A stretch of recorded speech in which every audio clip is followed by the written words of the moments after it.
Yeah, so people are still upset over this emio game. Basically, the main reason people are upset, I have found out, is because a lot of people did assume the game was a new horror IP. And yeah, if you're upset with that, that makes way more sense. But people being upset simply because it's anime or it's too Japanese are the people who are the problem, okay? Like, Nintendo is a Japanese company. They're not a, American company. They're not a Korean company. They're not a European company. Nintendo's a Japanese company. And of course, they're allowed to make the games and the art style that suits Japan. Of course, Nintendo does want to make games that also appeal mostly towards people in Japan. Visual novel is popular in Japan, but not in the West. And this is an IP that is, of course, very popular in Japan, but not the West. And yeah, I do find it funny that people, this is very true, not just with Famicom Detective Club. I hate when Nintendo doesn't use its older IPs. They get mad when Nintendo uses its old IPs. And it's not just this Famicom Detective Club, which I didn't really care about. But yeah, people are upset over that the Nintendo bringing back that Trace Memory game. You know that game that released for the DS?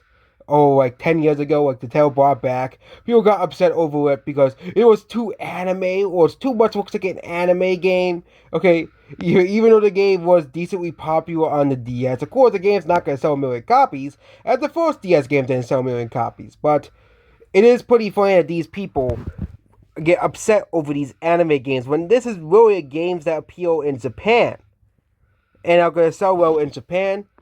Obviously, in the US, people are just gonna be buying what the big Nintendo IPs like Mario and Zelda and stuff like that. And those are the big games like Mario Luigi Bros. Is gonna sell pretty well in the US. They're gonna buy probably Jamboree and even that Zelda game that's coming out. Of course, Nintendo should make. This is what Nintendo means by making games of all type for all types of people. Nintendo makes sometimes does make more of these games for more of these audiences. Like Nintendo bringing back Advance Wars when they really didn't have to, because Advance Wars, was 20 years ago, and there are not very many people who really care all too much about that IP. Okay, that is a series that Nintendo tried to bring back, and Nintendo might even try to bring back more IPs.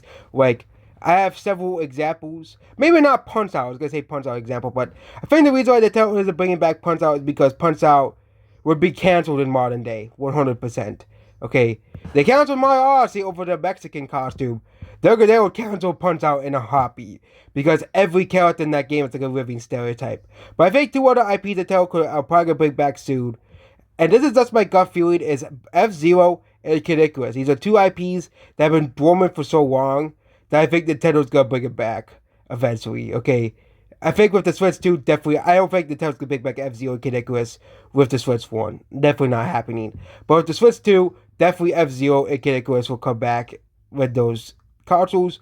Likely with remakes of older games first to test interest in the games like of Pikmin 3 and, of course, Advance Wars 1 plus 2. Because I think Nintendo wants to see if people. I think Nintendo was gonna see if people actually like these series. I think maybe CB Robo will eventually be further down the line. I think Nintendo said, you know what? We were dumb.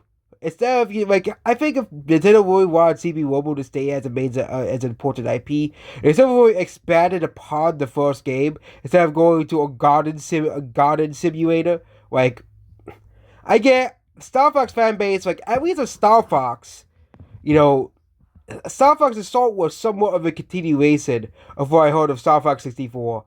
At least he got something of Star Fox, but and with Paper Mario, yeah, at least Paper Mario was a somewhat continuation of, Paper Mario follows the door. That's not the gameplay style was that continued.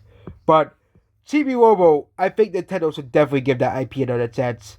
Because Chibi Robo could have had a very big chance of being very popular in Japan. But the first game was released at the end of the GameCube's life cycle. And I think with the Switch 2, Nintendo should definitely remake the first Chibi Robo. And see if people actually like the game, because I had the game for the GameCube. I had the first game, TB Mobile game for the GameCube. It was a lot of fun. And I was actually kind of like, this is a nice IP? This is a small IP? Because I had the game. It was pretty fun. I do like I like that Nintendo has a lot of the, I don't really understand, like Nintendo has a lot of these IPs with like F-Zero and Kid Icarus and CB Robo have a lot of potential to be more bigger IPs. Okay, I can make a separate video about this, but saving with this Famicom Detective Club, I'm glad that Nintendo isn't only just making Mario and Zelda games. Okay, Nintendo is making more of the lesser IPs. Okay, and yeah, like bringing back Metroid after a long dormant of the Metroid IP. Nintendo is saying let's bring back Metroid 100% because they know, yes, Metroid may not be the most popular IP in the world, but Metroid still has a massive potential after the success of first-person shooters and sci-fi games like Halo.